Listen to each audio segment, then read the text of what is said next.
How are you, Andrew? You're nodding Well, your I've done head, pretty so I well. won't read too much into that.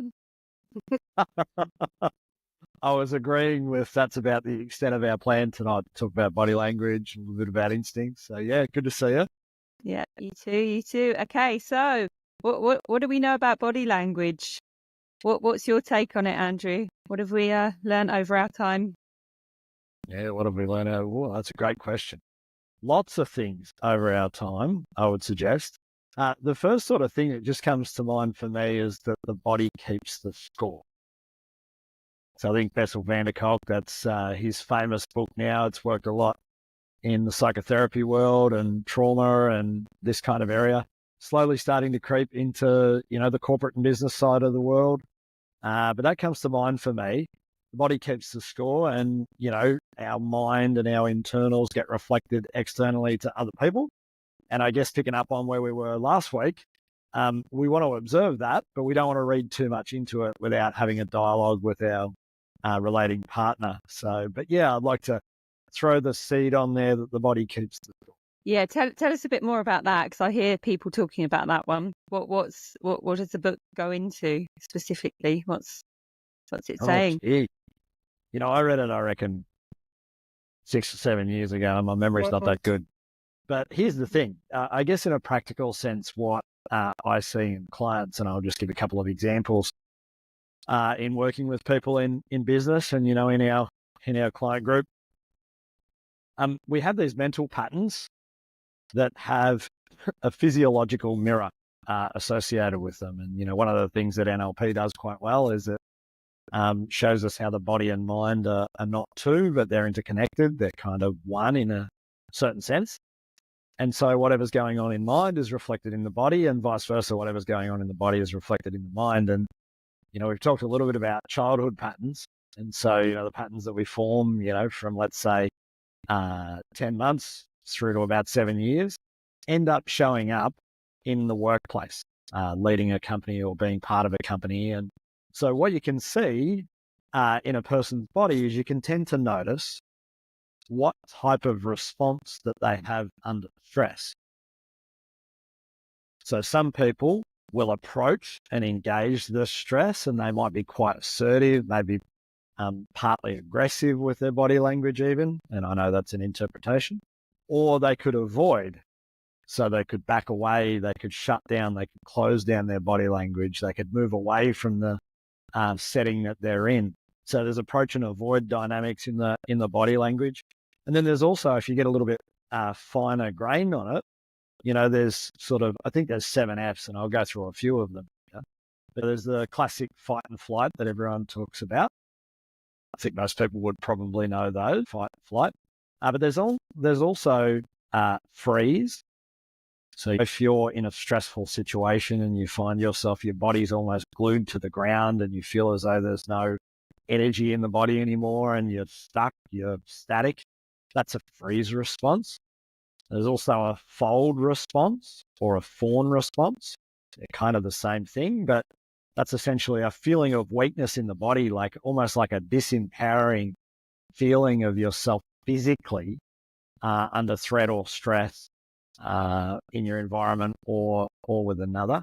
And then another one of the Fs that's, really prominent, that's not talked about at all yet, is fixate, which is an addiction to anything and everything, whether it's drugs, sex, power, control, needing anything to be in a certain way, to one degree or another, is a fixation.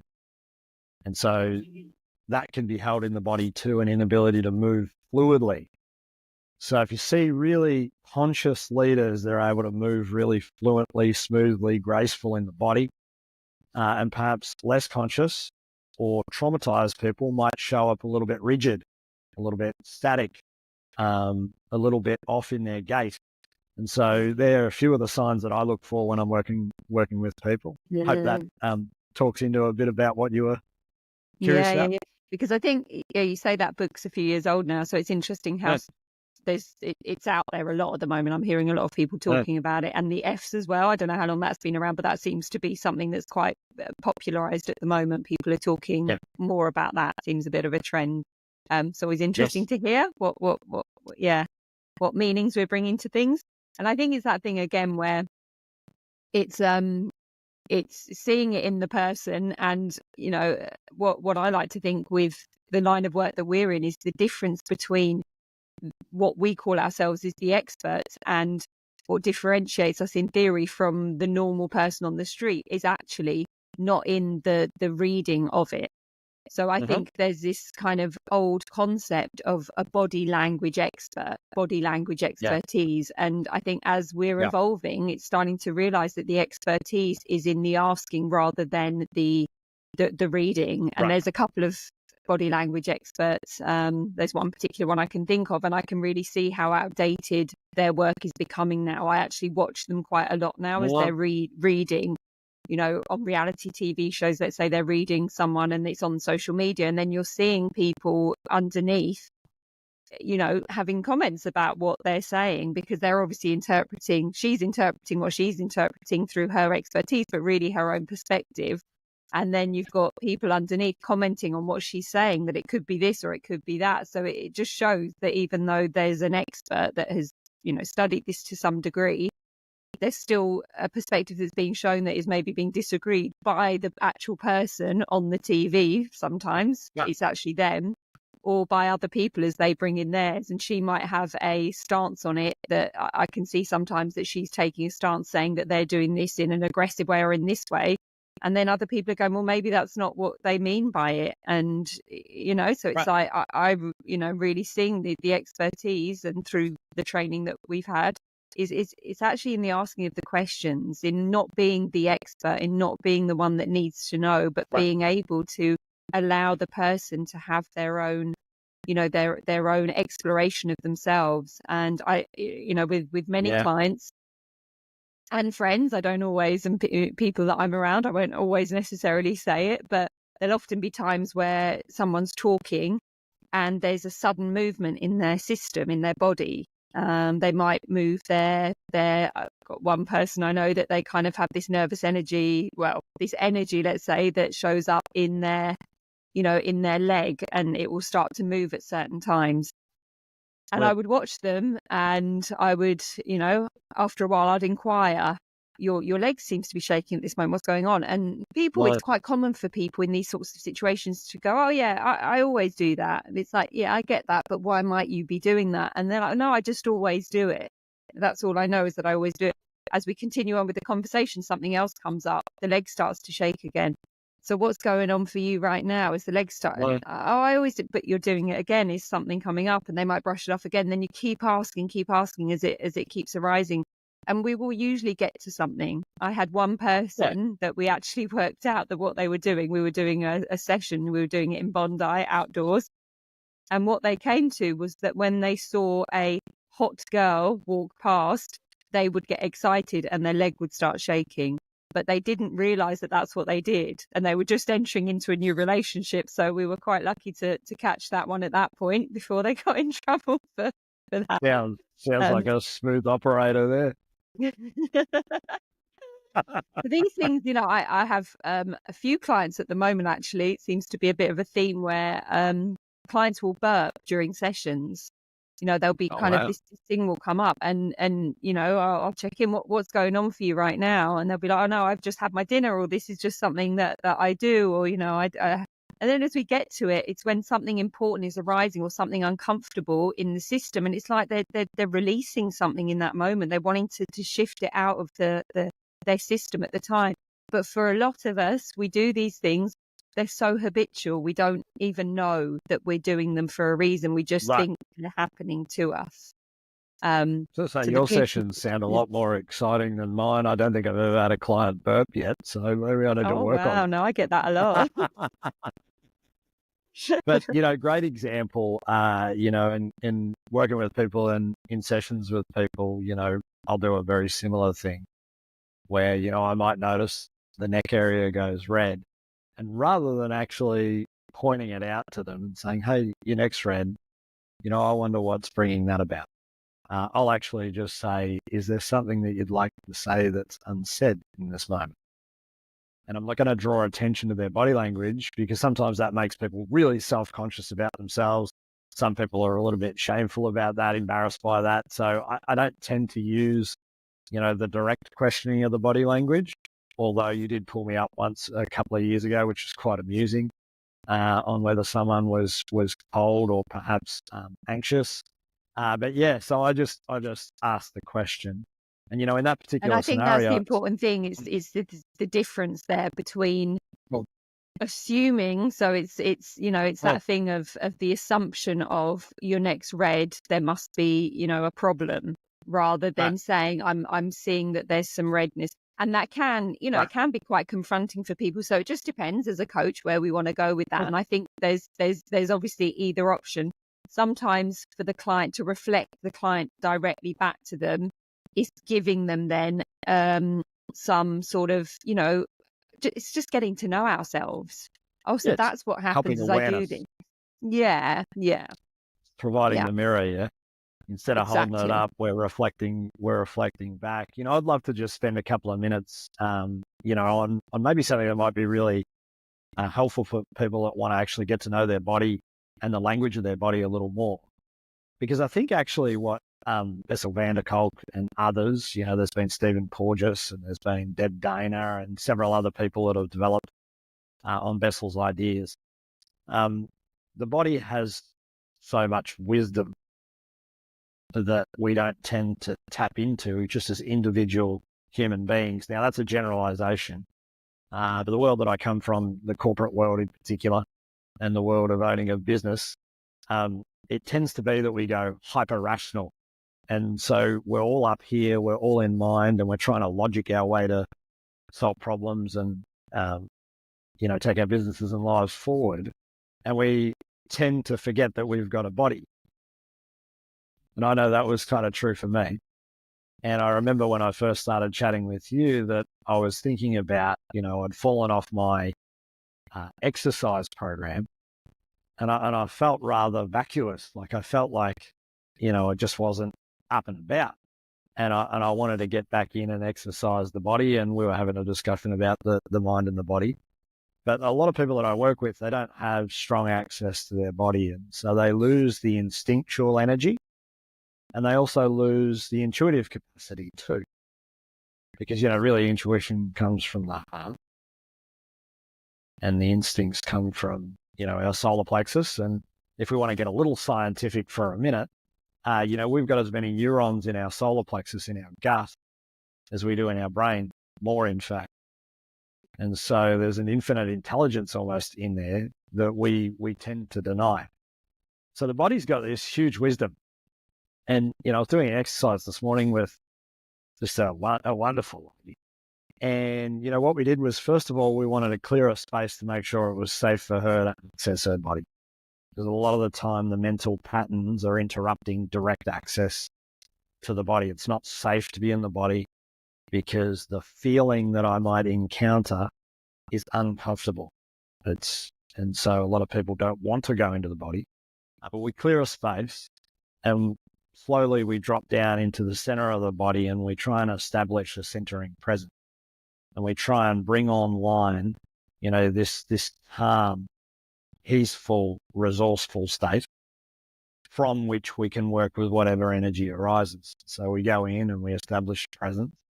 And then from that center of the body, we start to radiate out. We try to pick up, a pure felt sense of the body. It's not a mental interpretation. It's a pure feeling of feelings in the body. So does my energy feel activated? Does it feel dull? Do I feel tight? Do I feel tense? Do I feel hot? Do I feel cold? And so people start to get to know the actual sensations in their body without needing to interpret anything. And just even that process of taking away all the layers of what the mind thinks about what's going on in the body can actually just heal the body itself. Because if we start to feel safe in the body and we start to, release the activation or the excitement or the dullness and the depression, then we start to be much more centered and body oriented. And so the body and the mind become more integrated. And so, I'm doing a lot of that kind of work at the moment.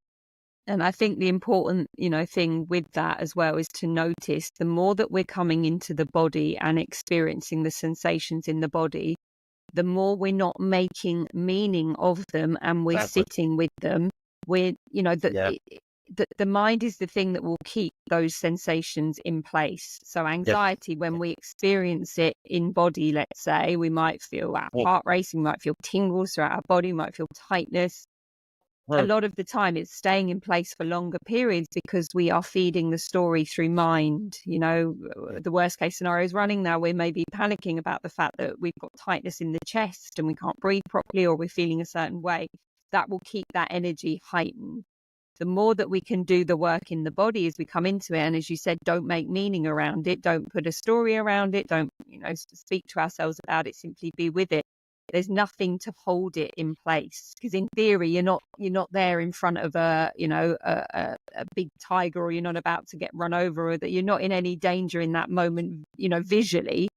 So and a lot of the time the anxiety isn't because we're visually looking at something that is telling us we're in danger. A lot of the time the anxiety, the stuff in the body is happening because of the stuff in the mind. That's what's keeping it in place. Right. So the more that we can pay attention to the body, less of the mind, then that we can sit with that passes, because we're no longer feeding that mental story. So, and I think there's that side of it. And also there's the people that are, and it's probably lesser, but there are those people that are more identified with the body than they are with the mind. So it works both ways. So if anyone's listening, you might be going, actually, that's not me. I'm less identified with what's going on. And so then there's that place of balance. To really get to know ourselves is to be able to see what's happening in both mind and body, because I'll have some clients that will just tell me about all of the pain that's experienced in the body. They'll talk about the sensations that they're experiencing, and it will be very body focused. And then when you ask them about what's happening in mind, they aren't aware of it. It's not that there isn't anything going on in mind, it's just that they're not aware of it. And it's the same with the people that are more mind focused. It's not that there isn't anything going on in the body, as you said, it's just the detachment from it. So it's still happening. Right. So once we can tap into the both, then we get to do the work on the both of them. So it's really key to get the balance. Yeah. Totally. Yeah. Amazing. So like if we just do a little recap here, and then we might go in a slightly different direction with the few minutes that we've got. So I guess the suggestion is that, we're always observing another's body language, and there's a lot of training that talks about what meaning to make of someone else's body language. A lot of corporate people are trained in that, and what we're offering is something slightly different. Maybe know that stuff, but hold it lightly and don't make as much meaning about it, and rather check in with the person and ask them what they're actually experiencing. So that's the first thing. Yeah. I think just to expand on that a little bit, to give a bit more detail in what we're saying. So it is literally, if this isn't obvious to people, it's literally things like, you might have heard this in a training, you may go on the internet, you may hear this, in other people's language, when someone crosses their arms, they're like this, they're doing this. And we are conditioned, for most people, to have heard that is a defensive, that they are being defensive. Or people may have a certain facial expression as you're talking to them, and it's like, it could be like this, something like that, and we could interpret that as they're judging us. And I think this is the thing, it's to notice these things. So rather than go, they're being defensive because they've got their arms crossed, if that's what we're processing in mind, it might be just to change that, to go to say to yourself, their arms are crossed, I wonder what that means. And either you can wonder for yourself and open yourself up to possibilities. Maybe they're cold, maybe, I've had females, for example, males may experience this as well, but some women will say to me that they do that because they don't want their attention to be on their chest, for example. They've experienced being looked at a lot, and there's a bit of body consciousness around that. So it's not a defensiveness, it might be a protectiveness in that moment. And so we can get curious to what the possibilities are. Yeah. The other part of it is... I love that you say that, actually. Just before you go on, I'll share a little story. I was up in Sydney just last week. And, I was on the trains in Sydney, and I don't know if you remember now, it hasn't been too long, but they have the seat some are facing that way, some are facing this way. And an air stewardess jumped on the train, and she sat directly opposite me. And so naturally our gazes were, directed at each other. The first thing she did when she sat down was turn her name badge around the other way. And I found that quite fascinating because, naturally our gazes were totally aligned. And I'm like, yeah, you're sensitive, you're conscious about it. I wonder what's going on there, Yeah. So, and I think that's the going. thing that was the second part, in theory, what it could lead to. So someone is sitting in your place, they see that person do that, and they may have some experience for themselves, maybe where they feel like people don't like them or people try and avoid them. So what can happen is, as we are reading someone's body language, let's say, we are now taking it personally. So we might sit there and someone's doing something, they're crossing their arms or they're turning their name badge around, and we're thinking, don't want to talk to me, or what an asshole for, not wanting to engage in conversation, or, and for that person, obviously, she may have had some experiences where people are approaching her on the street and obviously calling out her name, blah, blah, blah. It's not personal to that person, but how personally are we taking someone's body language? So we're reading it in order for it to reconfirm some of our own deep beliefs about ourselves, of not being worthy, not being likable, not being lovable, not being safe, and the rest of it. So really importantly, the more curious we can become, the less personal that whole thing becomes. So again, just clarifying that difference between reading into it, and this is the really difficult part because we are conditioned to read people, the difference between reading and making meaning versus their arms are crossed, they've turned their name badge round, and ending it there. That's what they've done. That's all that we know, unless they give us anything else. Like, I don't want you reading my name badge. I don't like the look of you. And then you've got something to go on. And even then, it's not personal. Surely that couldn't be the case though, right? No comment, she says. Yeah, cool. So I think the other thing that we've covered, and I think it's really, really important, is the work for yourself, on yourself. There's the work on the mind and how you create your reality through your psychology. But then arm in arm with that, there's the work on the body. And so if we can just get into actually pure feeling of feeling, just really getting to know how your body responds, how it is normally, how it responds in different scenarios, how that might relate to, what's going on in mind. That's really, really powerful work. What I've found is that people that get really comfortable with their body, their mind is not a problem anymore. And so it works both ways. It's an underrated way of, liberating yourself from any struggle. Yeah. Is there anything else we should jam on before we say goodbye for the day? I think we're done. We're done. Thank you, heaps. Good chat. Chat. Until next.